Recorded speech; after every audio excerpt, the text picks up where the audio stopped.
Yaman lang din namang nandito na tayo sa bukid, isulit-sulitin na natin dahil minsan nga lang kaming makapunta dito sa bukid. At dahil na ngayon lang nakapunta, ayan, umakyat muna nga pala ako ng bayabas at may nakita akong hinog.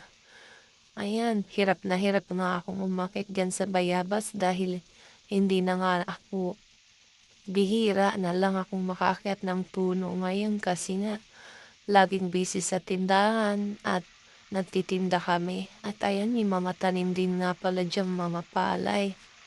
Dahil nga matagal-tagal nang hindi nakapunta dito Ayan, nag-alaunggoy na ang marites nyo, makakuha alam ng bayabas. Tapos, nag-iisa lang naman pala yung bayabas sa taas.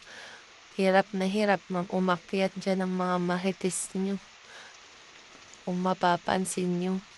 Binibidyo nga ako dyan, napakulit yung mga nagbibidyo sa akin At ang nakuha nga lang isang bayabas na hinog.